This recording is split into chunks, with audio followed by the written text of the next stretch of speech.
हरे कृष्णा। तो मैं स्वागत करता हूँ आप सबों को आज की कक्षा में। बलराम जयंती जो कि कल ही है, उसके उपलक्ष्य पे आज हम लोग चर्चा हेतु उपस्थित हुए हैं। श्रीमद् भागवतम और अन्य शास्त्रों के ऊपर बलराम जी की कीर्तियों को देखेंगे और साथ में जो आज का जो टॉपिक है Balram ji the source of total energy, मतलब बलराम जी जो कि सभी शक्तियों के स्रोत हैं, सोर्स हैं। तो इस विषय वस्तु को हम लोग देखेंगे आज। तो इसी के पहले हम लोग चर्चा शुरू करें, छोटा सा हरिनाम संकीर्तन करते हैं।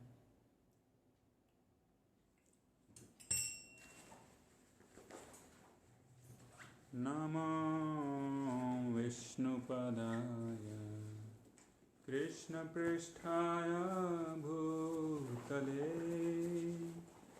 श्रीमते भक्तिवेदान्त स्वामीति नामिने। नमो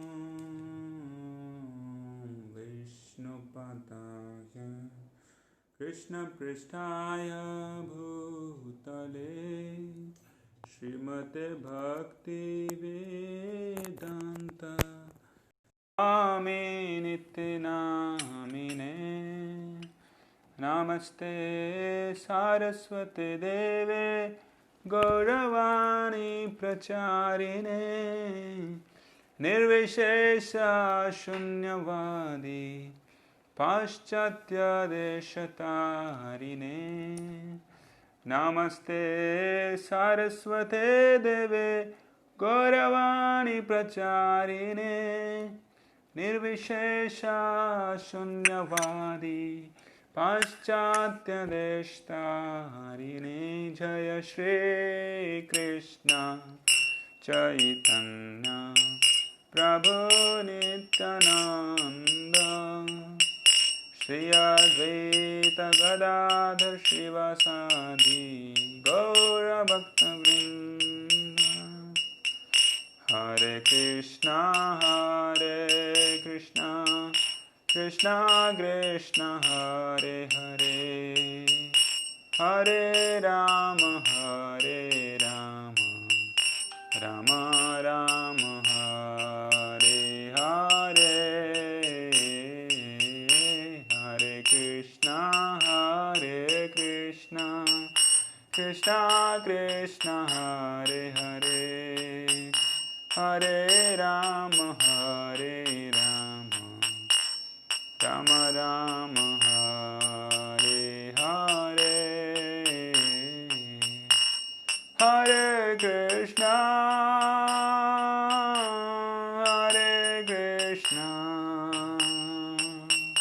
कृष्णा कृष्णा हरे हरे, हरे राम राम राम हरे हरे। हरे कृष्णा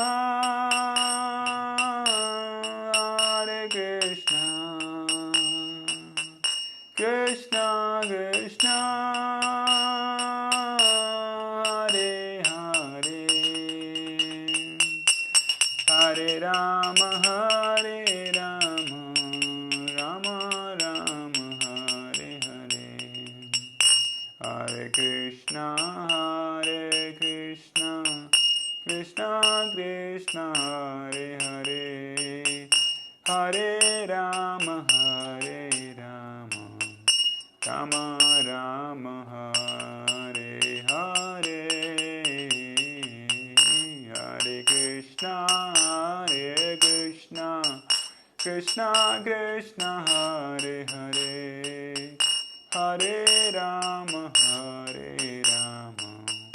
राम राम हरे हरे। हरे कृष्णा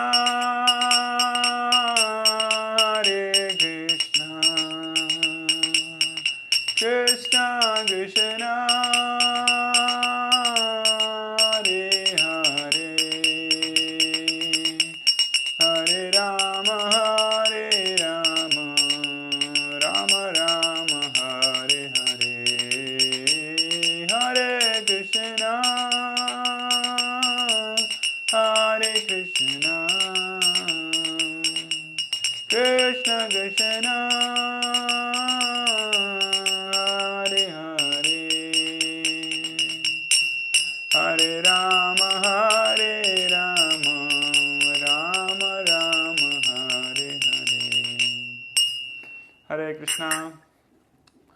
तो बहुत बहुत धन्यवाद आप समूह को आज की कक्षा में यहाँ पे उपस्थित होने के लिए। मैं यहाँ पर देख पा रहा हूँ आनंदमय प्रभु, प्रेम विश्वास, संदीप कुमार प्रभु, सुधांकर घरमी, आनंदमय Prabhu, Chaitanya Charan Prabhu, please accept my humble obeisances all devotees. So और कुछ भक्त जो कि गूगल मीट पे हैं, मैं आशा करता हूँ कि आप गूगल मीट पे जाएं और वहाँ से भी आप लोग डायरेक्टली सिंक्ड इन हो सकते हैं। हरे कृष्णा। तो छोटा सा मंगलाचरण करते हैं। ओम ज्ञानतिमिरन्धस्य ज्ञानाञ्जनशलाकया चक्षुरुन्मीलितं येन तस्मै श्री गुरुवे नमः। श्री चैतन्य मनोभीष्टं स्थापितं येन भूतले स्वयं रूप कदा मह्यं ददाति स्वपदान्तिकं। वन्देऽहं श्रीगुरो श्रीयुतपदकमलं श्रीगुरून् वैष्णवांश्च श्रीरूपं साग्रजातां सहगण रघुनाथान्वितं तं सजीवं साद्वैतं सावधूतं परिजनसहितं कृष्ण चैतन्यदेवं श्री राधा कृष्ण पादान सहगण ललिता श्री विशाखान्वितांश्च। नमो विष्णुपादाय कृष्ण पृष्ठाय भूतले श्रीमते भक्तिवेदांत स्वामिनिति नामिने। नमस्ते सारस्वते देवे गौरवाणी प्रचारिणे निर्विशेष शून्यवादी पाश्चात्यदेशतारिणे। जय श्री कृष्ण चैतन्य प्रभु नित्यानंद श्री अद्वैत गदाधार श्रीवासादि गौरभक्तवृंदा। हरे कृष्ण कृष्ण कृष्ण हरे हरे, हरे राम राम राम हरे हरे। हरे कृष्णा। तो आज हम लोग उपस्थित हुए हैं बलराम जी की जो जयंती कल होने वाली है उसको ध्यान में रखते हुए आज हम चर्चा करेंगे बलराम जी की ग्लोरीज के ऊपर। So the glories of Balram ji. तो आज हम लोग 3 चीज़ों के ऊपर चर्चा करेंगे। Will be discussing upon 3 topics. The first topic is identification of Balram ji, स्वरूप निर्णय। बलराम जी हैं कौन? पहला, बलराम जी हैं कौन। उसके बाद हम लोग चर्चा करेंगे दूसरा, बलराम जी की लीलाओं के बारे में जो कि श्रीमद् भागवतम में वर्णित है कई जगहों पे। उसके बाद हम चर्चा करेंगे बलराम जी का भक्तों के जीवन में क्या यथार्थ भाग है। भगवान बलराम जी भक्तों के लिए कितने महत्वपूर्ण हैं, स्पेसिफिकली कृष्णा कॉन्शियस डिवोटीज के लिए, वैष्णवों के लिए। तो वैष्णवों के जीवन में बलराम जी का क्या महत्ता है उसके ऊपर हम लोग चर्चा करेंगे। तो गूगल मीट पे मैं अन्य सभी भक्तों को देखना चाहता हूँ। कृपया वीडियो और ऑडियो ऑन रखें। हरे कृष्णा। तो हम लोग जानते हैं कि भगवान श्री कृष्ण सच्चिदानंद घन भगवान है। सच्चिदानंद मतलब कि भगवान का जो स्वरूप है वो सत्य, चित और आनंद से बना हुआ है। वैसा हम लोग की भी जो स्थिति है वो भी सच्चिदानंद ही है, क्योंकि हम भगवान श्री कृष्ण के अंश हैं। भगवान श्री कृष्ण भगवद गीता बताते हैं कि जितने भी सारे जीव हैं सभी मेरे ही अंश हैं। भगवान बताते हैं ममई वांसो जीव लोके जीव भूत सनातन मनस स्थानी इंद्रियानि प्रकृति स्थानी कर्षति। तो इस संसार में जितने भी जीव हैं सभी भगवान श्री कृष्ण के अंश हैं।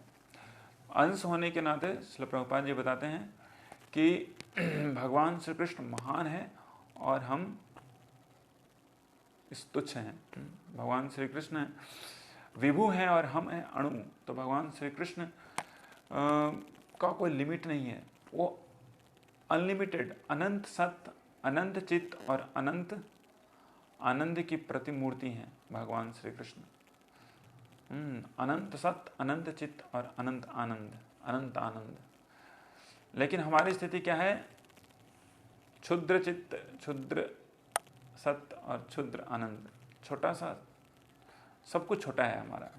तो सतचित और आनंद, तो ये सतचित और आनंद की जो प्रिंसिपल है, सच्चिद आनंद की जो प्रिंसिपल है, ये गोलोक वृंदावन में या फिर वैकुंठ जगत में भी है और इस मटेरियल वर्ल्ड में भी है। हरे कृष्ण। तो मैं आप सभी भक्तों से निवेदन करता हूँ कि अगर आप अनुमोदन करते हैं बलराम जी की कीर्ति को सुनने के लिए, तो कृपया लिखिए हरे कृष्णा, और उसके बाद हम लोग आगे बढ़ेंगे। तो हमने चर्चा की कि हम लोग 3 चीज़ों के बारे में चर्चा करेंगे। बलराम जी का स्वरूप निर्णय, बलराम जी हैं कौन, उसके बाद बलराम जी की अन्य लीलाओं के बारे में चर्चा करेंगे, और उसके बाद बलराम जी का भक्तों के, वैष्णवों के जीवन में क्या उनका भाग है या फिर कितना महत्व है, कितना गुरुत्व है बलराम जी का, उसके ऊपर हम चर्चा करेंगे। तो हम लोग अभी देख रहे हैं कि बलराम जी जो हैं या फिर भगवान श्री कृष्ण, जितने भी सारे जीव हैं सभी सच्चिदानंद हैं, सभी सतचित और आनंद हैं।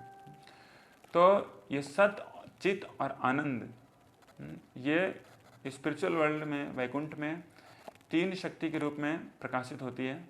वह है क्या? सत मतलब संधिनी, चित मतलब संधिनी, संवित, चित मतलब संवित, और आनंद मतलब आह्लादनी शक्ति। तो सत, चित और आनंद, संधिनी, संवित और आह्लादनी शक्ति, इन 3 रूपों में ये पूरा जो वैकुंठ जगत है वो निर्माण होता है। संधिनी, संवित और आह्लादनी। तो संधिनी जो शक्ति है वह है क्या? सत, मतलब कि किसी भी चीज़ का एग्जिस्टेंस होना। तो सत मतलब होता है कि कोई चीज़ की जो स्थिति है उसको बोलते हैं सत। संधिनी इसलिए बोला जाता है जो कोई भी चीज़ नित्य है उसको बोलते हैं सत, जो कोई भी चीज़ अनित्य है उसको बोलते हैं असत। तो इस संसार में सब कुछ अनित्य है, इस मटेरियल वर्ल्ड में सब कुछ अनित्य है। इसलिए भगवान श्री कृष्ण स्वयं कहते हैं दुखालयम अशाश्वतम। लेकिन स्पिरिचुअल वर्ल्ड में और मटेरियल वर्ल्ड की जितनी भी शक्तियां हैं वो सब क्या हैं? वो सभी सत्य हैं। तो ये संधिनी शक्ति और जो सत्य की जो शक्ति है भगवान की, श्री कृष्ण की, उसके पर्सोनिफाइड रूप हैं बलराम जी। तो गोलोक वृंदावन में, वैकुंठ में जितनी भी पारफिरनीलिया हम लोग देखते हैं, भगवान की जो लीलाएं करने के लिए जितने भी असिस्टिंग पारफिरनीलिया हैं, सब कुछ बलराम जी के ही एक्सपेंशन है, सब कुछ बलराम जी ही से ही उद्भूत होती है। तो जितने भी जैसे पेड़, जैसे पत्ते, धरती, भगवान के प्लेट, भगवान के कपड़े, ये सब कुछ बलराम जी ही हैं। तो बलराम जी का एग्जिस्टेंस है किस लिए? भगवान की लीला को असिस्ट करने के लिए। तो चैतन्य चरितामृत में इसका वर्णन है। तो यह सत पोटेंसी, उसी तरह से भगवान की चित पोटेंसी भी है, चित शक्ति, और भगवान की आह्लादनी शक्ति भी है या फिर आनंदमयी शक्ति, तो वह है श्रीमती राधा रानी। तो इस तरीके से पूरा जो स्पिरिचुअल वर्ल्ड है ये संधिनी शक्ति से ये बना हुआ है, जो कि भगवान श्री कृष्ण का पहला अंश है। तो श्री चैतन्य चरितामृत में इसका बहुत ही विस्तृत वर्णन है। चैतन्य चरितामृत की आदि लीला में श्री कृष्णदास कविराज गोसाई बोलते हैं, क्या बता रहे हैं? संकर्षण कारण तोयसाई गर्भोदसाई च पयोब्धसाई शेषश्च यस्यास्म कला सनित्यानंदाख्य राम शरणं ममास्तु। तो इस तरीके से 5 भगवान, ये जो बलराम जी के 5 अवतारों के बारे में बताया गया है, और उससे पहले बताया गया है सर्व अवतारी कृष्ण स्वयं भगवान ताहर द्वितीय देह श्री बलराम। तो भगवान श्री कृष्ण जो हैं स्वयं अवतारी हैं। अवतारी और अवतार, भगवान श्री कृष्ण स्वयं अवतारी हैं जो कि अवतार लेते हैं। और परम पुरुषोत्तम भगवान श्री कृष्ण के पहले जो अवतार हैं वह हैं कौन? श्री बलराम जी। ताहर द्वितीय देह श्री बलराम। तो भगवान श्री कृष्ण का द्वितीय देह, मतलब भगवान श्री कृष्ण और बलराम जी में कोई अंतर नहीं है। भगवान श्री कृष्ण और बलराम में कोई अंतर नहीं है, दोनों का देह अलग है लेकिन आदमी एक ही है। फिर भी जो ओरिजिनल है वो भगवान श्री कृष्ण है। तो इसलिए बोला गया है कि ताहर द्वितीय देह श्री बलराम। भगवान श्री कृष्ण का द्वितीय देह, द्वितीय शरीर है, वह है कौन? बलराम जी। तो बलराम जी नित्य इस रूप में भगवान श्री कृष्ण की सेवा करते हैं। कहाँ पे सेवा कर रहे हैं? गोलोक वृंदावन में, वैकुंठ धाम में। हरे कृष्ण। तो ये जो भगवान की जो सेवा है, ये बलराम जी अपनी बहुत सारे पार्षदों के साथ और अपनी पारफर्नियल को एक्सपेंड करते हुए वो इस तरह से नित्य सेवा करते हैं भगवान श्री कृष्ण की। तो बलराम जी अन्य किन किन रूपों में वो आते हैं, उसका चर्चा चैतन्य चरितामृत में कहा गया है कि मुख्य रूप से भगवान कृष्ण की जो सेवा बलराम जी करते हैं 5 रूपों में करते हैं। 5 रूपों में क्या क्या करते हैं?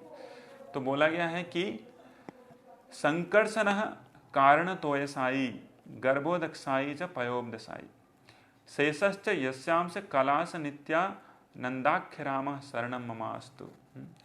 तो बोला गया है कि संकर्षण, पहला है कौन? संकर्षण। आप लोग लिख सकते हैं भगवान कृष्ण की सेवा बलराम जी किन 5 चीज़ों में, 5 एक्सपेंशन में करते हैं। तो वो आप लोग टाइप मतलब नोट कर सकते हैं। पहले है संकर्षण। ये संकर्षण जो है भगवान बलराम जी स्वयं है, जो कि वैकुंठ में भगवान श्री कृष्ण से एक्सपैंड होते हैं स्वांश के रूप में। तो यह है संकर्षण। तो संकर्षण से फिर से भगवान एक्सपेंड करते हैं, संकर्षण खुद एक्सपेंड करते हैं 4 चतुर्व्यूह के रूप में। उसको बोलते हैं प्रद्युम्न, अनिरुद्ध, संकर्षण, प्रद्युम्न, अनिरुद्ध और वासुदेव। इस तरीके से फिर से वो वासुदेव फिर से एक्सपेंड करते हैं संकर्षण, प्रद्युम्न, अनिरुद्ध और वासुदेव के रूप में। तो इस तरीके से दूसरी एक्सपेंशन करने के बाद जब वही एक्सपेंशन संकर्षण का जब मटेरियल वर्ल्ड, जड़ संसार को बनाने के लिए जब भगवान इच्छा करते हैं, तो वो संकर्षण फिर से प्रकाशित होते हैं किस रूप में? महाविष्णु के रूप में। तो अब तक हमने देखा कि संकर्षण पहला जो रूप है या फिर संकर्षण बलराम, वह पहला रूप जिसमें भगवान कृष्ण की सेवा बलराम जी करते हैं, पहला है संकर्षण। दूसरा है क्या? कारणोतोयसाई। कारणोदक सागर में सोने वाले जो भगवान हैं वो किसके अवतार हैं? बलराम जी के अवतार हैं, कारणोदकसाई। दूसरे हुए। फिर तीसरे हैं कौन? गर्भोदक्षाई। तो कारणोदक्षाई ओशन मतलब कि पूरा ब्रह्मांड जिस ओशन से, जिस सागर से निकला है उसको बोलते हैं कारण सागर, मतलब कि कॉजल ओशन। पूरे अनंत कोटि ब्रह्मांड का जो सृजन हुआ है वो कहाँ से हुआ है? कारणोदक्षाई सागर से या फिर कारणोदक सागर से हुआ है। जहाँ पे महाविष्णु, जिनका दूसरा नाम है कारणोदक्षाई विष्णु, वो वहाँ पे योग निद्रा में वहाँ पे निवास करते हैं और उनके बस निश्वास मात्र से, उनके निश्वास मात्र से क्या होता है? सारे ब्रह्मांडों का सृजन होता है, सारे ब्रह्मांडों का सृजन होता है। उनकी रोम से, उनकी रोमों से अनंत कोटि ब्रह्मांडों का सृजन होता है। यस्यैक निश्वसित कालम अथावलंब्या जीवंत लोम विलजा जगदंड नाथा। तो इस तरीके से अनंत कोटि ब्रह्मांड का सृजन होता है महाविष्णु के रोमों से। तो वो महाविष्णु समझिए कि भगवान बलराम जी के एक अंश के अंश हैं। तो कितना बार अंश हो चुका? पहली बार संकर्षण, फिर जो चतुर्व्यूह हुआ है उसके बाद फिर से चतुर्व्यूह बना, उसके बाद उस चतुर्व्यूह का जो महासंकर्षण है वहां से आए हैं महाविष्णु। तो उस महाविष्णु के फिर से एक्सपेंशन होते हैं, जो कि तीसरे रूप में भगवान बलराम जी भगवान श्री कृष्ण की सेवा के लिए व्यवस्थित होते हैं। वो है क्या? वो है गर्भोदक्षाई। जब प्रत्येक ब्रह्मांड का निर्माण हो जाता है, ब्रह्मांड का निर्माण होने के बावजूद भी ब्रह्मांड क्रियान्वित नहीं होता है, तो वो महाविष्णु फिर से प्रत्येक ब्रह्मांड में वो प्रवेश करते हैं और वहाँ पे गर्भोदक्षाई विष्णु के रूप में वहाँ पे निवास करते हैं। उसके बाद उसके बाद बोला गया है पयोपदशाई, उसके बाद शिरोदक्षाई विष्णु के रूप में वहाँ पर निवास करते हैं। उसी यूनिवर्स में प्रत्येक कण कण में, प्रत्येक एटम में, प्रत्येक जीवों के हृदय में भगवान उस तरह से निवास करते हैं। उसके बाद कितना हो गया? 4 हो गया। उसके बाद 5वां है कौन? 5वां है शेषश्च यस्याम से कलाच नित्या। उसके बाद है 5वां अनंत शेष। अनंत शेष के रूप में भगवान बलराम जी स्वयं वो भगवान श्री कृष्ण के सैया बन के वो वहाँ पे उनकी सेवा करते हैं। तो हम लोग देख पा रहे हैं कि मुख्य रूप से 5 रूप में बलराम जी भगवान श्री कृष्ण की सेवा कर रहे हैं और पूरे ब्रह्मांड को धारण किए हुए हैं, पूरे ब्रह्मांड को धारण किए हुए हैं। तो ये बलराम जी जो महाविष्णु है, जिनकी रोम कूपों से अनंत कोटि ब्रह्मांड का निर्माण होता है, बलराम जी के अंश के अंश के अंश हैं, अंश के अंश के अंश, the portion of the portion of the portion of Balram ji. तो हम लोग समझ सकते हैं बलराम जी की महानता कितनी है, कितने महान है बलराम जी। और वो जब अनंत शेष के रूप में वो पूरे ब्रह्मांड को धारण करते हैं, तो पूरा ब्रह्मांड उनकी सर के ऊपर वैसे ही निवास करता है जैसे किसी व्यक्ति के सर के ऊपर एक मस्टर्ड सीड या फिर राई या फिर सरसों का एक बीज डाल दिया जाए तो कितना भारी दिखेगा, कितना भारी लगेगा। उतना ही भारी वो होता है अनंत शेष के सर पे ये पूरी यूनिवर्स का भार। तो हम लोग समझ सकते हैं ये बलराम की शक्ति कितनी है। इसको बोलते हैं बलराम की शक्ति, बलराम। तो बलराम का एक शब्द का जो 2 भाग है, बल और राम, बहुत महत्वपूर्ण है समझना। बल मतलब बल, सारी शक्तियों के स्रोत हैं बलराम जी, सारी शक्तियों के स्रोत हैं। तो इस तरीके से बलराम जी जो हैं वो अनंत कोटि ब्रह्मांड के नेता हैं और धारण किए हुए हैं। उनका दूसरा नाम संकर्षण है, जो कि श्रील प्रभुपाद जी बताते हैं कि सारी शक्तियों को, सारी वस्तुओं को एक साथ पकड़ के रखने वाली जो शक्ति है, या फिर बहुत सारे वैज्ञानिक लोग जिसको गुरुत्वाकर्षण बोलते हैं, चीज़ों को खींचने की जो शक्ति है वो गुरुत्वाकर्षण नहीं है, वो है संकर्षण। श्रील प्रभुपाद जी बोलते हैं कि ये गुरुत्वाकर्षण नहीं, ये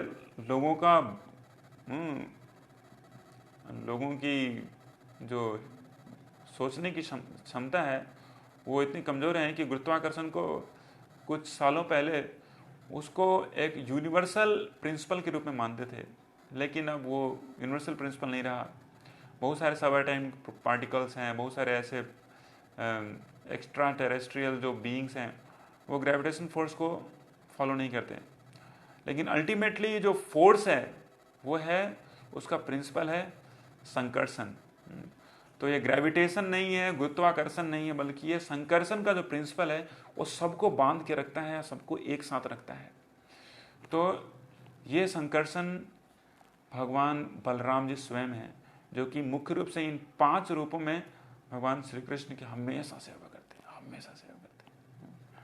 तो इनकी सेवा करने की जो शक्ति है वो अनंत है। इसलिए बलराम जी को बोला गया है कि he supreme personality of servitor godhead, मतलब कि भगवान श्री कृष्ण और भगवान बलराम में कोई अंतर नहीं है।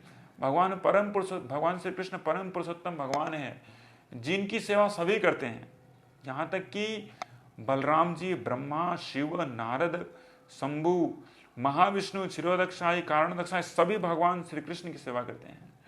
लेकिन सभी सेवकों में सबसे श्रेष्ठ कौन है? वो है बलराम जी। भले ही वो भगवान श्री कृष्ण से ही उद्भूत हैं, भगवान श्री कृष्ण और उनमें कोई अंतर नहीं है, लेकिन वो सेवक भगवान है। ही सुप्रीम पर्सनालिटी ऑफ सर्वाइटर गॉडहेड। शायद आपको पता होगा यही संकर्षण है जो कि राम जी के अवतार में लक्ष्मण के रूप में आए थे और 14 साल तक दिन रात वो सोए नहीं थे, बस सेवा किए जा रहे थे और उनको झपकी भी नहीं आती थी बीच में कभी। तो ये हैं हमारे बलराम जी। तो बलराम जी की शक्ति है, उसकी कोई सीमा नहीं है।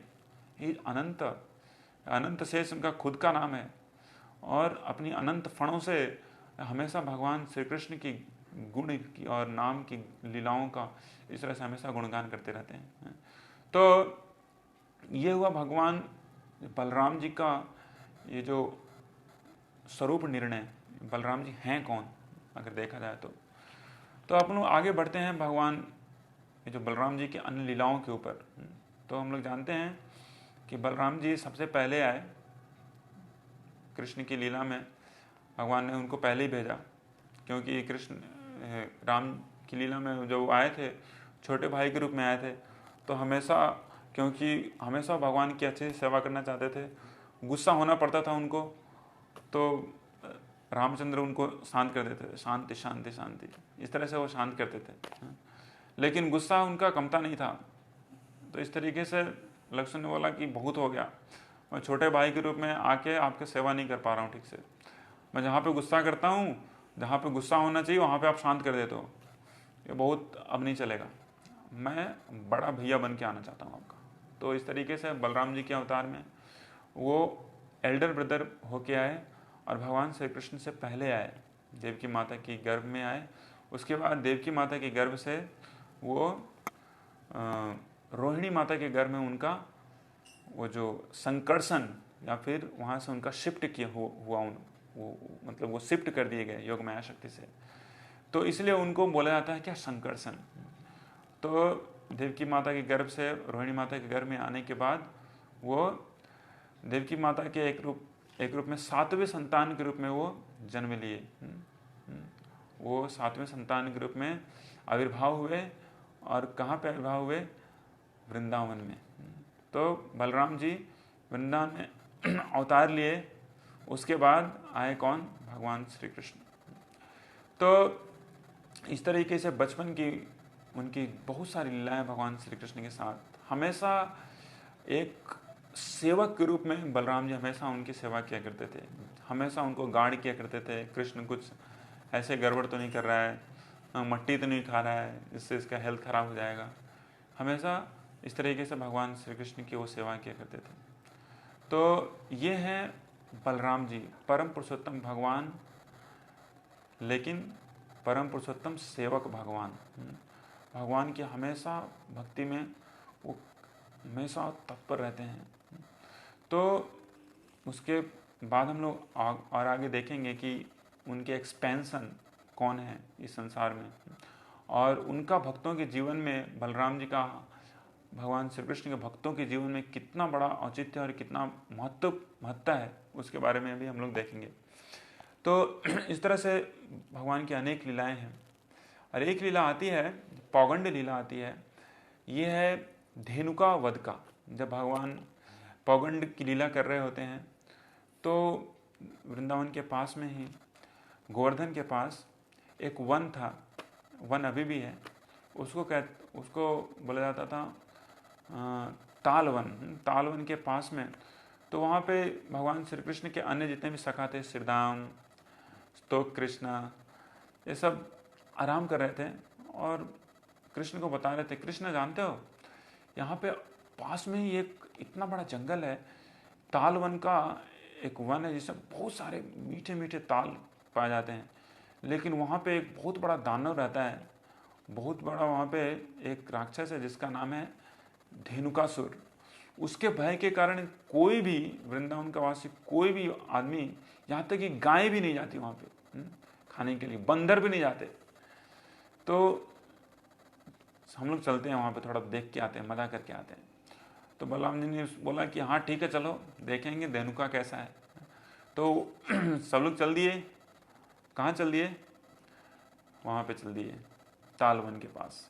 वहाँ पे गए और खूब अच्छे से उन्होंने ताल खाया। स्पेसिफिकली बलराम जी अपने बाहुबलों से ऐसे हिला हिला के बहुत सारे ताल वृक्षों को, हाँ, इस तरीके से बहुत सारे ताल वृक्ष का जो फल थे उसको इकट्ठा करके वो उन्होंने वहाँ पे मज़ा लिया। उसके बाद जब पता चला इस गर्दभासुर या फिर धेनुकासुर को कि यहाँ पे कोई व्यक्ति आया है, तो वो देख के बहुत ही गुस्सा हो गया और बोलने लगा कि तुम्हारी औकात कैसे हुई, तुमको बिल्कुल भय नहीं है कि मैं यहाँ पे धेनुकासुर इस तालवन का रक्षा कर रहा हूँ, तो तुमको अभी बताता हूँ। तो इस तरीके से वो जैसे ही बलराम जी के ऊपर प्रहार करने आया तो बलराम जी ने उसका जो पीछे वाला पैर था उसको पकड़ के ऐसे उसको सेंट्रीफ्यूगल दिया, ऐसे घुमाने लगे, घुमा घुमा घुमा को ऊपर फेंक दिए। और फेंक कहाँ दिए? बड़े बड़े ताल वृक्षों के ऊपर, ताल वृक्ष के ऊपर फेंक दिए। और इतना महान, इतना बड़ा और जाइगेंटिक उसका शरीर था कि उसके कारण कई सारे जो ताल के वृक्ष थे, ताड़ के जो वृक्ष थे, एक के बाद एक इस तरीके से गिरने लगे। ये है बलराम जी की शक्ति। ये कब वो कर रहे हैं? पौगंड लीला में कर रहे हैं। इसके बाद उसके बहुत सारे जो अनुचर थे ये गर्दभासुर के, वो सभी आए बलराम जी को और भगवान श्री कृष्ण और उनके अन्य शाखाओं को मारने हेतु। तो सबका उन्होंने वही हाल किया, पकड़ के ऐसे घुमा घुमा के, जैसे बच्चे कभी कभार खेलते हैं ना, रस्सी में कुछ ढेलों को या फिर पत्थर को बांध के ऐसे हिलाते हैं। तो उसी तरीके से बलराम जी भी पत्थर को ऐसे बांध के ऐसे ऐसे हिलाते हैं। उसी तरह से गर्दभासुर सारे उसके अनुचरों को भी उन्होंने ऐसे सभी ताल वृक्षों पर मार मार के लटका दिया। तो हम लोग समझते हैं ये जो गर्दभासुर कितना विशाल था और कितना कितना प्रतापी था, इसका बलराम जी ने बस ऐसे ही चुटकी में इसका सफाया किया। तो ये जो गर्दभासुर है, इसको बोला जाता है कि ये हमारे हृदय में जो हमारी जो प्रवणता है पोसेसिवनेस का, हम लोग जहाँ पे भी जाते हैं हम चीज़ों के ऊपर अधिकार जमाना चाहते हैं। जैसे बोलते हैं ना, हम ममेती, ये मेरा है वो मेरा है। और कोई भी अगर आदमी आए और उस हमारी प्रॉपर्टी के साथ शेयर करना चाहे तो तुरंत हम अपना अंदर का जो हमारा जो गर्दभासुर है या फिर जो धेनुकासुर है वो हमारा जाग उठता है। क्या, कैसे हिम्मत हुई मेरा सामान उठाने का? तुमको पता नहीं कि मैं कौन हूँ? ये सारी प्रॉपर्टी मेरी है, ये मेरा है वो मेरा है, ये मेरा है। तो इस तरह से लोग मेरा मेरा मेरा मेरा करते रहते हैं जीवन भर। तो ये मेरा मेरा ये कोई नहीं है, ये है धेनुकासुर, तो सबों के हृदय में रहता है। तो ये मेरा मेरा का जो फेरा है, एक तभी छुटकारा पाया जा सकता है इससे, जब तक कि हम लोग बलराम जी की शरण न लें। तो लोग छोटी छोटी चीज़ों से अटैच हो जाते हैं और उसके कारण बहुत सारा दुख भोगते हैं, बड़ी चीज़ों को भूल जाते हैं। तो इस तरीके से बलराम जी ने इस धेनुकासुर का वध किया। तो बलराम जी बहुत सारे ऐसे दानवों का उन्होंने वध नहीं किया। मुख्य रूप से सबसे ज़्यादा राक्षसों का वध भगवान श्री कृष्ण ने किया था। तो धेनुका का वध इसलिए किया क्योंकि भगवान श्री कृष्ण नहीं चाहते थे कि बलि महाराज या प्रहलाद महाराज के वंश में कोई भी जो भी दानव आता है उसका मैं वध करूं। तो इस तरीके से धेनुका जो था बलि महाराज के वंश में था, प्रहलाद महाराज के वंश में था, इसलिए उन्होंने छोड़ दिया, बलराम को दे दिया, बलराम तुम इसको संभालो। तो बलराम जी ज़्यादा खेलते नहीं हैं, बहुत सीरियस हैं, भगवान के समय बहुत ही जस्ट है, बहुत ही एप्ट है। उन्होंने पकड़ के उसको इस तरह से फेंक दिया। उसी तरीके से भगवान जब पौगंड लीला में गोचारण लीला कर रहे थे, गर्मी के समय में गोवर्धन के पास, झरनों के पास गैयों को चराते थे। तो वृंदावन का एक ऐसा माहौल है कि गर्मी में भी वहाँ पे हमेशा स्प्रिंग या फिर क्या बोलते हैं उसको, बसंत का मौसम लगता है। हर समय, या फिर ठंडी हो या फिर गर्मी हो, बरसात हो, हमेशा लगता है कि जो तापमान है पूरा सम है। जैसे अभी मायापुर में बहुत ही ज़्यादा ह्यूमिडिटी है, बहुत गर्मी है। तो मायापुर ऑफकोर्स वृंदावन मायापुर में कोई अंतर नहीं है, लेकिन जब भगवान श्री कृष्ण जब लीला विलास करते हैं उस समय धाम की जो महिमा है वो पूर्ण रूप से प्रस्फुटित होती है। तो उस तरीके से क्या कि जो बलराम जी भगवान श्री कृष्ण गोचारण लीला में अपने भक्तों, अपने दोस्तों के साथ, स्तोक कृष्ण, श्रीदाम, सुबल, इस तरीके से वो वहाँ पे लीलाएं कर रहे थे। तो लीलाएं करते हुए एक छोटा सा उन्हीं की एज का एक राक्षस जिसका नाम था प्रलंबासुर, वो घुस गया, मतलब कि बालकों की झुंड में। उसकी मनसा थी कि कृष्ण को मैं मारूं। तो वो कृष्ण को मारने के लिए वो बालकों की झुंड में घुस गया, लेकिन था वो असुर। तो जैसे ही वो गुस्सा, भगवान श्री कृष्ण सोचने लगे कि इसका वध कैसे करेंगे। तो भगवान श्री कृष्ण सोचने लगे, तो तुरंत सोचते सोचते बहुत सारे ऐसे खेल खेल रहे थे। वो बहुत सारे ऐसे खेल खेल रहे थे, जैसे कि वो अंधा बनने का जो होता है ना, पट्टी बांध के खेलते हैं वो वाला खेल, या फिर फुटबॉल खेल रहे थे, आंवले की फ्रूट के साथ खेल रहे थे, फुटबॉल ऐसे खेलते रखे, ऐसे इस तरह से बहुत सारे ऐसे खेल खेल रहे थे भगवान श्री कृष्ण के और उनके जितने अनुचर थे या फिर सखाएं थे। तो यहाँ पे भगवान श्री कृष्ण जो लीलाएं करते हैं, हम लोग को समझना चाहिए कि यहाँ पे जो भगवान श्री कृष्ण इस धरातल पे आकर लीलाएं करते हैं, ये इसलिए लीलाएं करते हैं कि जीवों को बताना चाहते हैं कि जीवों, इस संसार में तुम इतना दुख खा रहे हो, ये दुख खाने के लिए तुम्हारा जन्म हुआ नहीं है।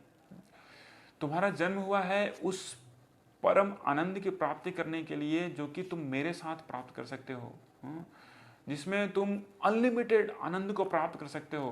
कोई टेंशन नहीं है, पूरा बिंदास होके तुम मेरी सेवा में और पूर्ण रूप से तुम मेरे साथ तुम उस आनंद का तुम भागी बन सकते हो। तो इसको दिखाने के लिए भगवान आते हैं।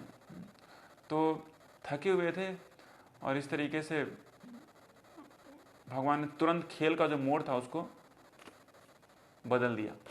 कृष्ण ने बोला कि हम लोग अब 2 पार्टी में खेलेंगे, तो एक तरफ मैं रहूंगा, एक तरफ बलराम रहेगा। इस तरह से 2 पार्टी में वो खेलने लगे, एक दूसरे के साथ वो भिड़ने लगे, कौन पार्टी किसको हराएगा। और ये तय हुआ कि जो हारेगा, जो पार्टी हारेगा, उस पार्टी के लड़कों को, बच्चों को भांडीर वन का सफर करवाना पड़ेगा, जो पार्टी जीता है उसको।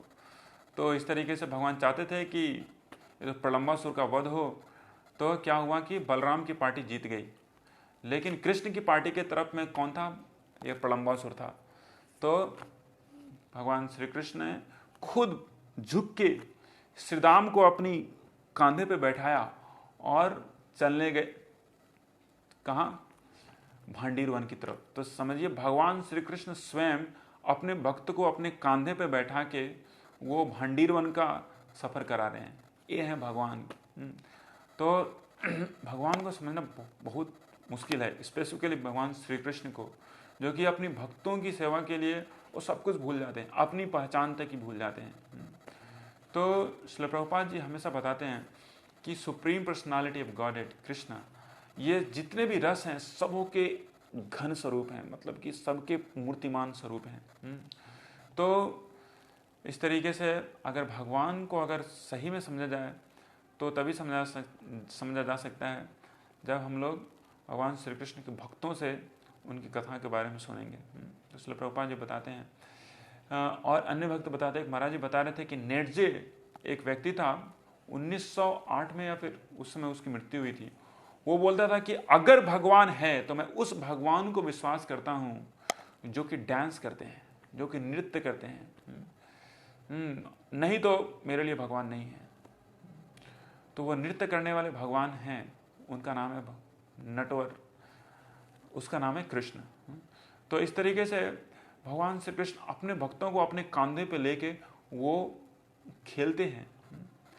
तो इस तरीके से भगवान श्री कृष्ण श्रीराम को अपने कांधों पर लेके चले गए भांडीर वन, और इधर बलराम जी को अपनी पीठ पे बैठा के प्रलंबासुर जो था वो जा रहा था बच्चे के रूप में, और वो अन्य दूसरी तरफ ले गया, भांडीर वन की तरफ, भांडीर का जो वृक्ष था उसकी तरफ नहीं ले गया, और वहां पे जाके सोच रहा था कि इसकी मैं मृत्यु करूँ, इसको मैं मार दूंगा, ऐसा सोच रहा था प्रलंबासुर। लेकिन बलराम जी सोच गए कि लड़का तो कुछ गड़बड़ है, ये तो जिधर सभी बच्चे जा रहे हैं खेलते खेलते उधर जा नहीं रहा है, कुछ दूसरी जगह जा रहा है। तो वो अपना वजन बढ़ाने लगे। समझ रहे हैं कि बलराम जी जिनके अंश के अंश महाविष्णु, अगर वो वजन बढ़ाए तो कितने भारी हो सकते हैं। वो इतना वजन बढ़ा ली जैसा कि लग रहा था कि पूरा सुमेरु पर्वत ही वो प्रलंबासुर के कांधे पे है। तो जब उसको लगा कि इतना असहनीय भार बढ़ा जा रहा है तो तुरंत ही वो अपना स्वरूप में आ गया प्रलंबासुर। और बड़ा विकराल रूप, बड़ी बड़ी बालें, आंख जैसे तांबे का हो, ऐसा विभत्स दिख रहा था। बलराम जी को लगा कि अरे ये तो दोस्त लग रहा था थोड़ी देर पहले, छोटा सा बालक जैसा दिख रहा था, इतना बड़ा विकराल दानव, ओ कुछ तो गड़बड़ था।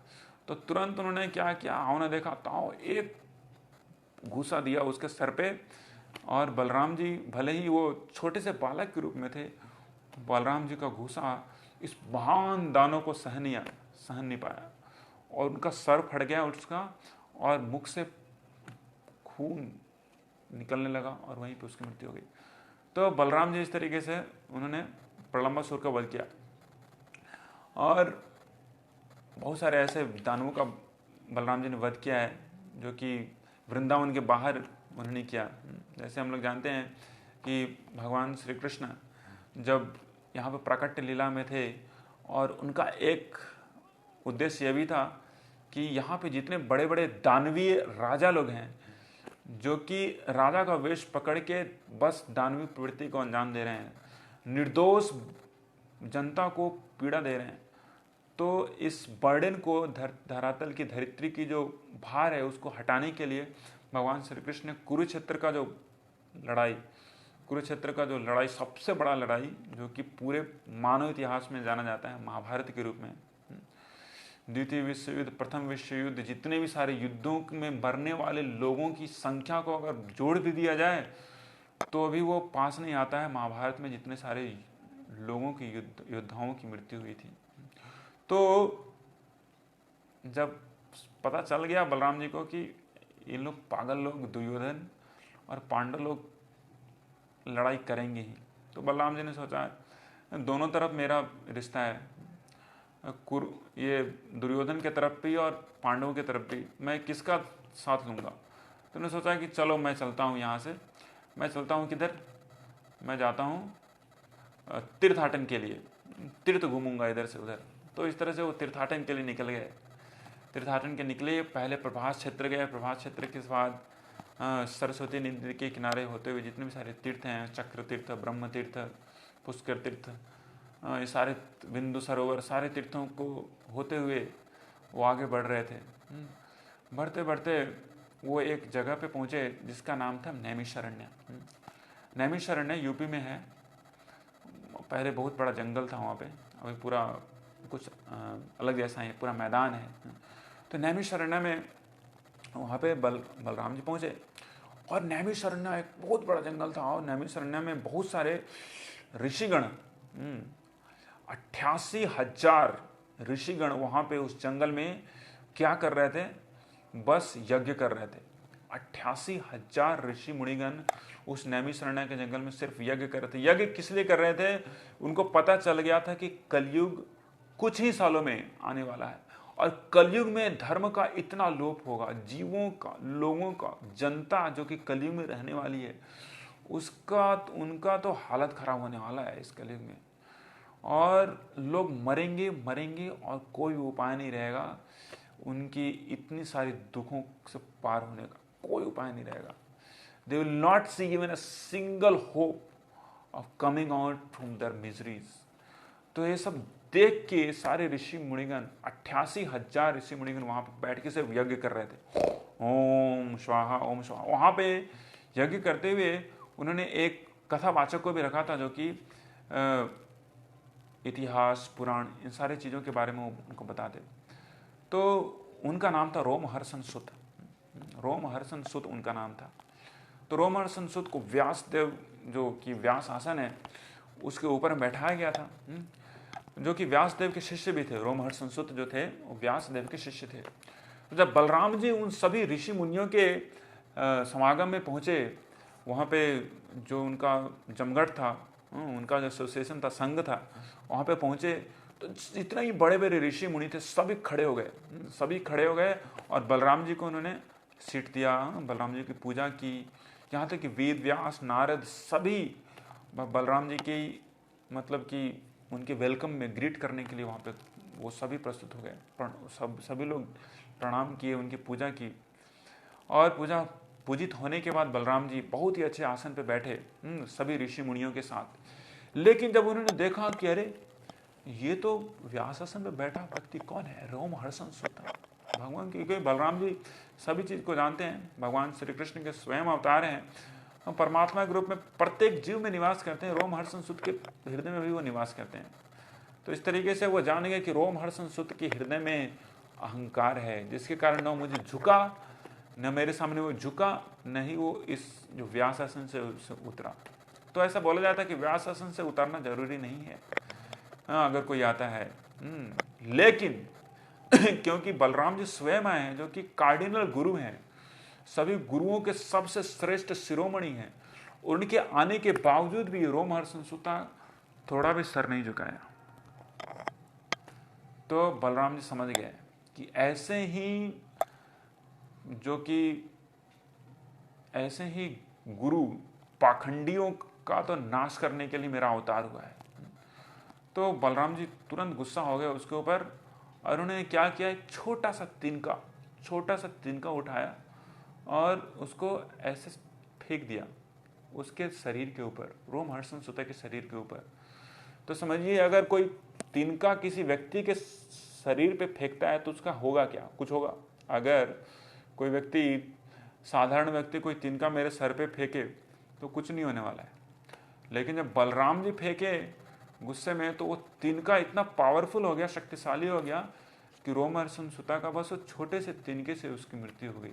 तुरंत मृत्यु होने के बाद पूरा हाहाकार मच गया। सभी ऋषिगण बोलने लगे, हाँ बलराम जी आपने ये क्या किया, हम लोगों ने इसके बारे में प्रार्थना किया था, इसको चिरंजीवी होने का इसको आशीर्वाद दिया था कि आप चिरंजीवी हो, इस तरह से हमें श्रीमद् भागवतम, इतिहास पुराण, इसकी कहानी कथाएं सुनाइए, लेकिन आपने तो इसको तुरंत हरिबोल कर दिया।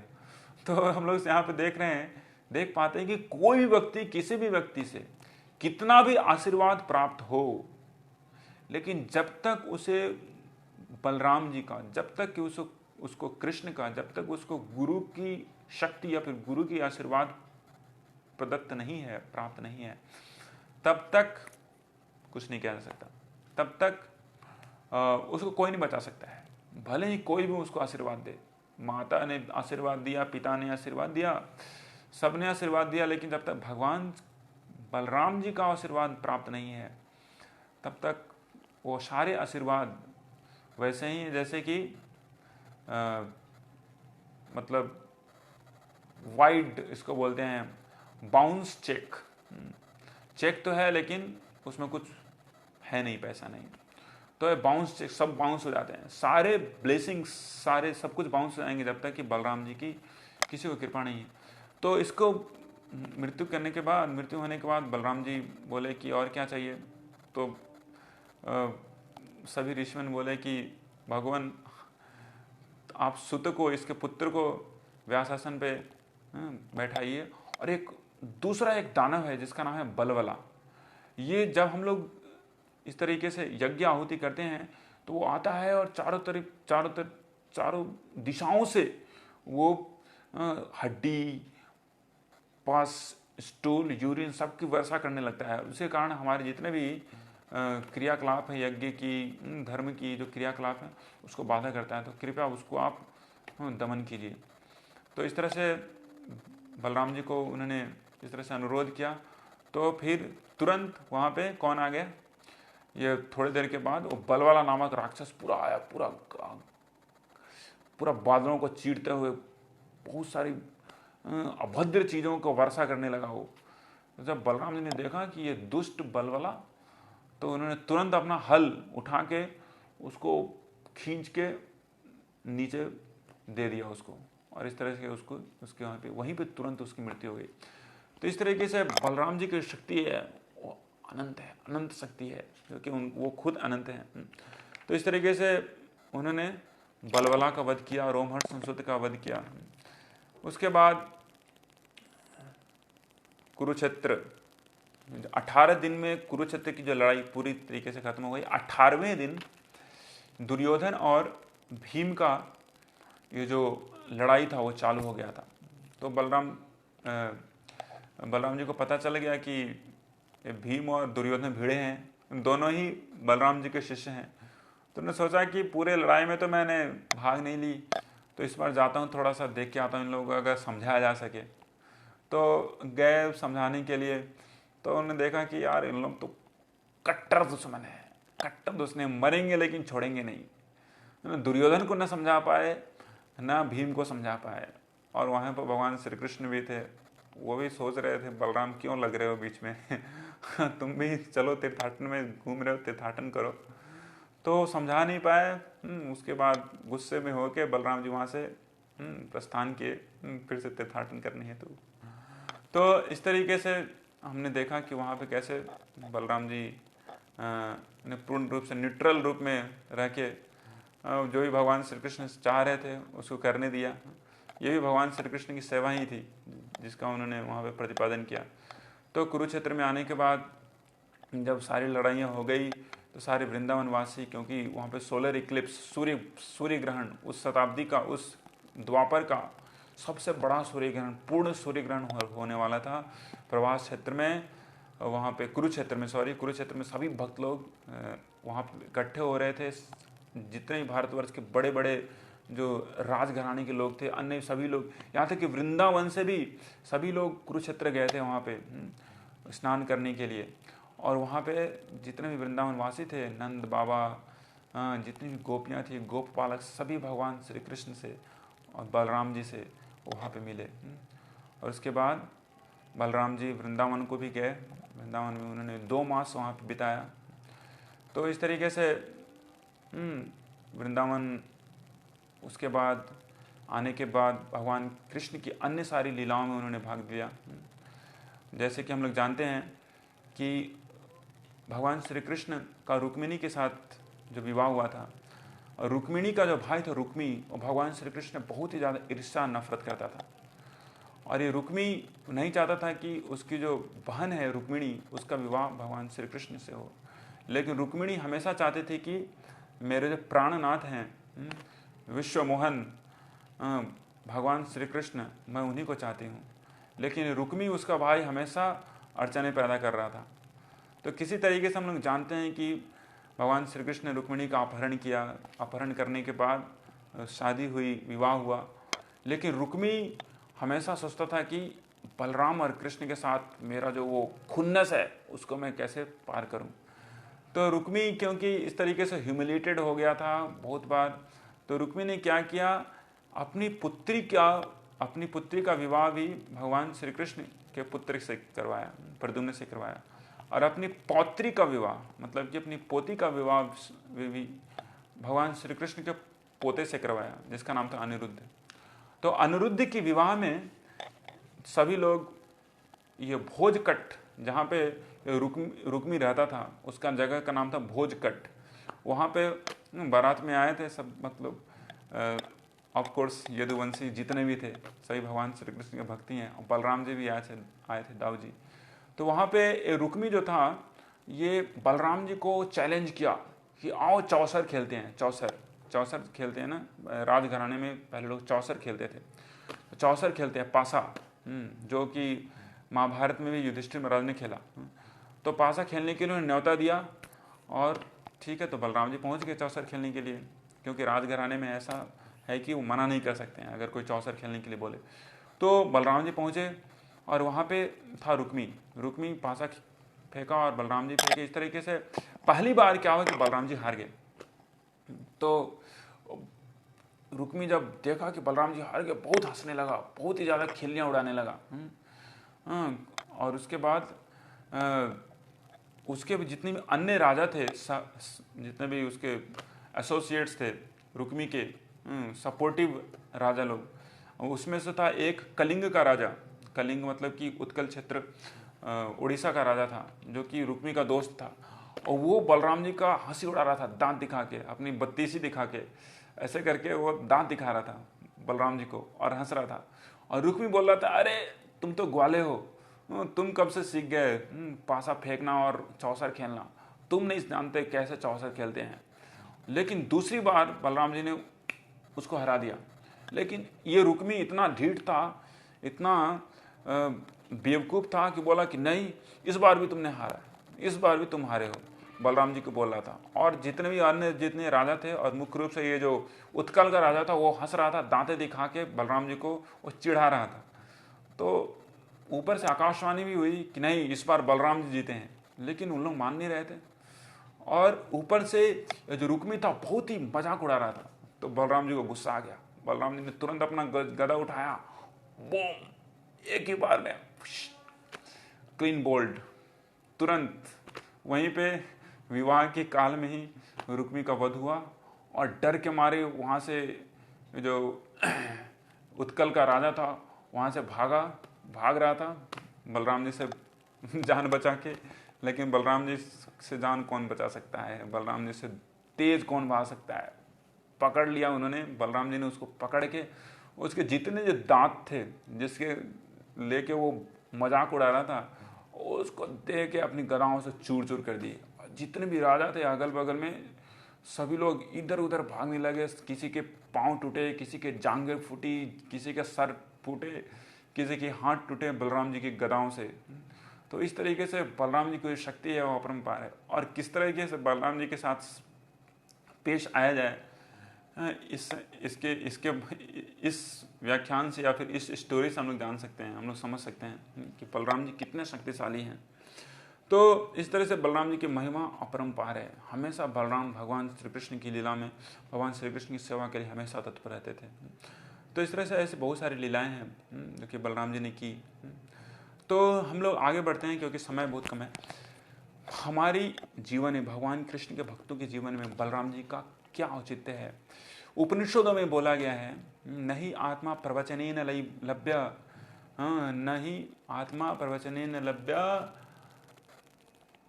न मेधया न बहुधा श्रुतेन।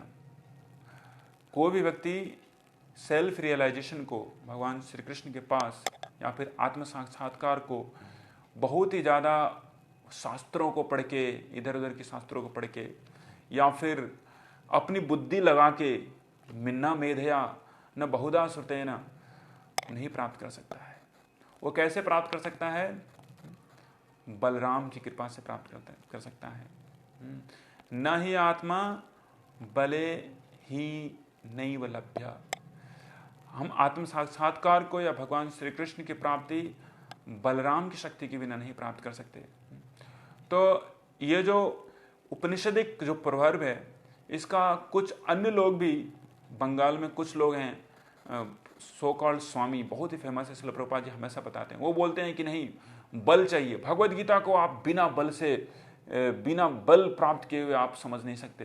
तो ये बल जो है बाइसेप्स ट्राइसेप्स का बल नहीं है, ये जो बल है यह है स्पिरिचुअल पोटेंसी।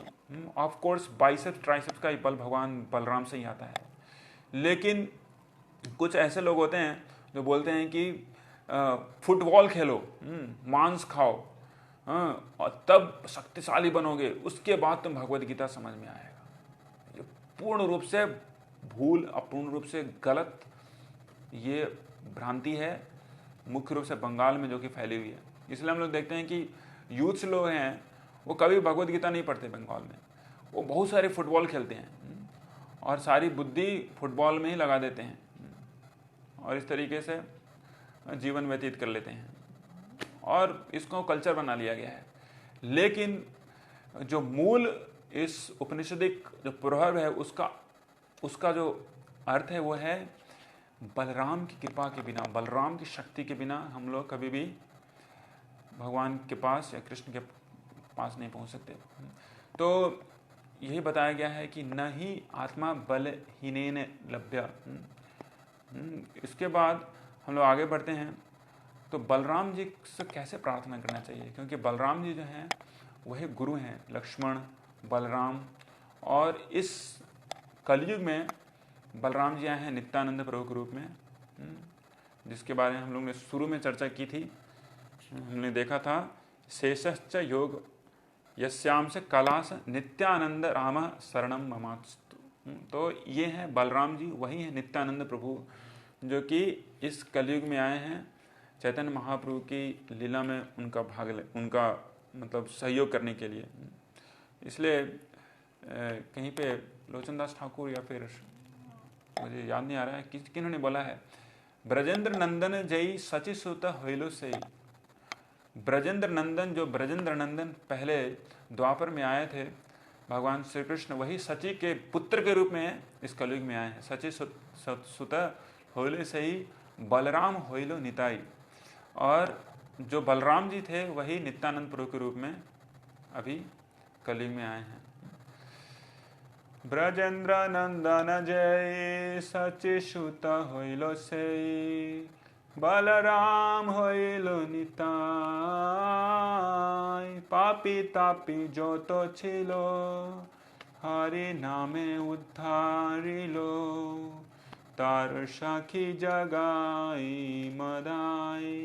तो बोला जा रहा है कि जितने भी पापी अधम लोग थे सबों का उद्धार किया है किसने?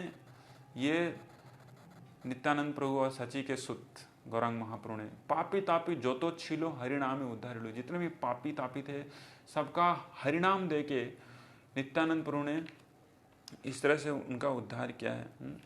तो ये बलराम जी जो हैं वही नित्यानंद प्रभु हैं।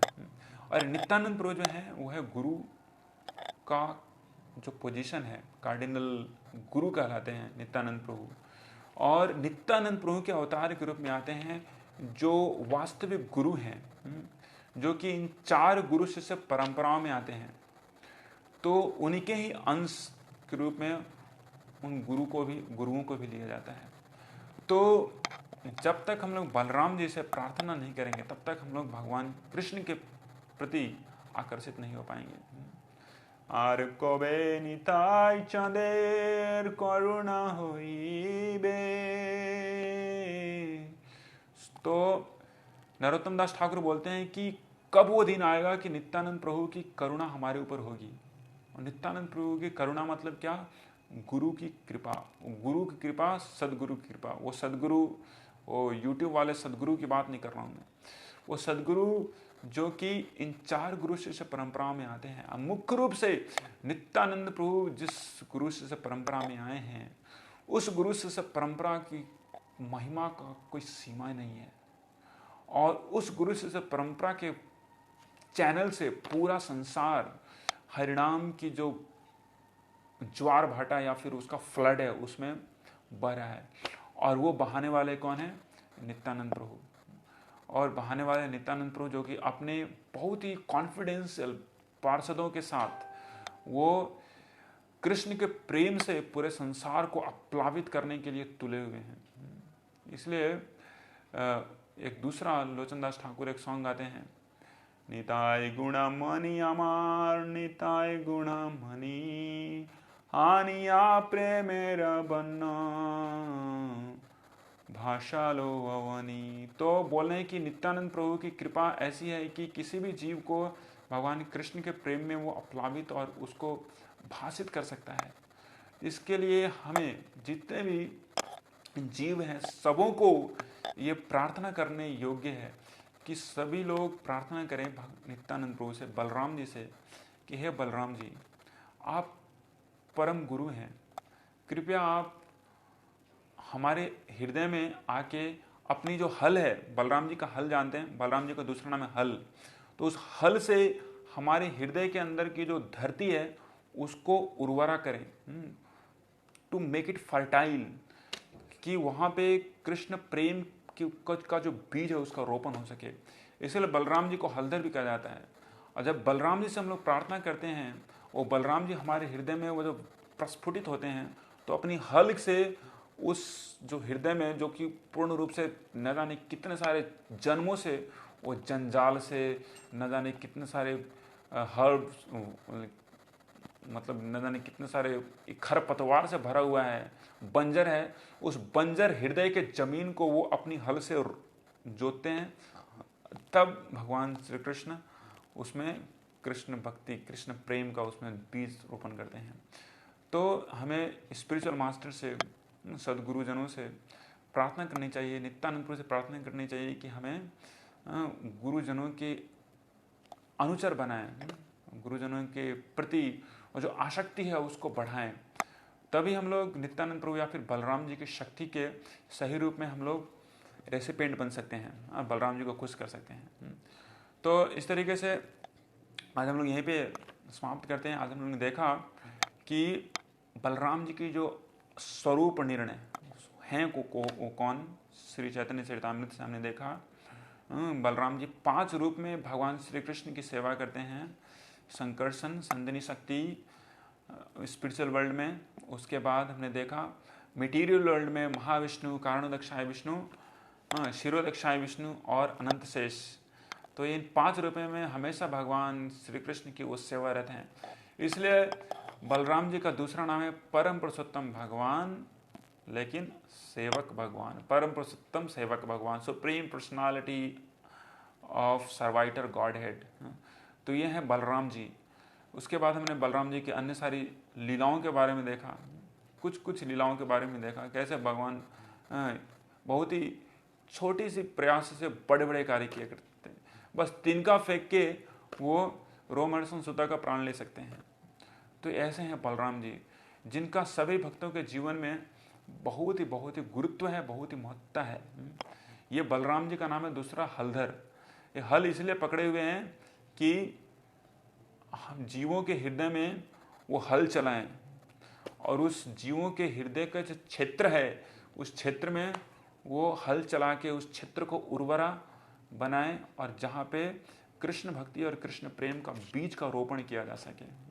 और बीज का रोपण किया जाता है गुरु कृष्ण कृपा पाए भक्ति लता बीज। और ये गुरु नित्यानंद प्रभु बलराम जी स्वयं गुरु हैं, और बलराम जी की कृपा से सदगुरु हैं, उनका चरण का आश्रय मिलता है, और उनकी कृपा से, भगवान श्री कृष्ण की कृपा से उस बीज का जीवों के हृदय में रोपण होता है। तो इसलिए बहुत जरूरी है कि बलराम जी जो हलधर हैं, गदाधारी बलराम बहुत लीलाधारी भी है, लेकिन भक्तों के लिए वो हलधर जो बलराम है बहुत ही महत्वपूर्ण है, जो कि जिस हल से हमारे हृदय के अंदर का जो क्षेत्र है उसको वो फर्टाइल और उर्वरा करें, उसको जोत के। तो इस तरीके से आज के आदिवास है, कल बलराम जयंती है, इसके लिए आप लोगों को बहुत बहुत शुभकामनाएं। तो ऐसे भक्त लोग बलराम जयंती के लिए हाफ डे फास्टिंग करते हैं 12 बजे तक। उसके बाद बलराम जी, कृष्ण बलराम के चरण में पुष्पांजलि करते हैं 12 बजे। बलराम जी की स्तुति करते हैं, थोड़ी सी बलराम जी को प्रार्थना करते हैं, गुरु की कृपा प्राप्ति हेतु बलराम जी को इस तरह से प्रार्थना करते हैं। तो इस तरीके से हम लोग बलराम जयंती को मना सकते हैं। और भगवान श्री कृष्ण का जो जन्म होने वाला है, मतलब कि भगवान श्री कृष्ण तो अजन्मा है, लेकिन भगवान श्री कृष्ण का जो जन्माष्टमी कुछ दिनों के बाद ही आने वाला है, उसके लिए हम लोग प्रस्तुति ले सकते हैं। और ऑफ कोर्स अपनी हृदय में भगवान श्री कृष्ण की जो जन्म है या फिर आविर्भाव है, उसकी भी हम लोग प्रस्तुति ले सकते हैं बलराम जी के शरण लेके, प्रार्थना करके। इसलिए इस तरह से हम लोग यहीं पे अपनी कथा को समाप्त करते हैं। हरे कृष्ण कृष्ण कृष्ण हरे हरे, हरे राम राम राम हरे हरे। तो अगर कोई प्रश्न है आपके पास तो कृपया आप लोग कमेंट बॉक्स में इसको लिख दीजिए बहुत ही जल्दी। कमेंट बॉक्स में जल्दी से अगर कोई प्रश्न है, कोई कमेंट है, तो आप कृपया लिख डालिए कमेंट बॉक्स में हरे कृष्णा। और अगर गूगल मीट पे हैं तो गूगल मीट पे ईयरफोन मेरे कान में ही है, आप अपने आप को अनम्यूट कर सकते हैं। अनम्यूट करने के बाद बोल सकते हैं मैं सुनता हूँगा। हरे कृष्णा। हाँ, बहुत बहुत धन्यवाद प्रभु जी, सुरपालक गौरचंद्र प्रभु फॉर नाइस रिव्यू। हरे कृष्णा। तो जय कृष्ण बालराम, जय कृष्ण बालराम, जय कृष्ण बालराम, जय कृष्ण बालराम, जय गौरनिताय, जय गौरनिताय, जय गौरनिताय, जय गौरनिताय, जय गौरनिताय, जय गौरनिताय, जय गौरनिताय, जय गौरनिताय। श्रील प्रभुपाद की, गौर भक्त वृंद की, निताय गौर प्रेमानंदे। हरि हरि बोल। Hare Krishna. All glories to assembled devotees. वाञ्छाकल्पतरुभ्यश्च कृपा सिन्धुभ्येव च पतितानां पावनेभ्यो वैष्णवेभ्यो नमो नमः। हरे कृष्ण।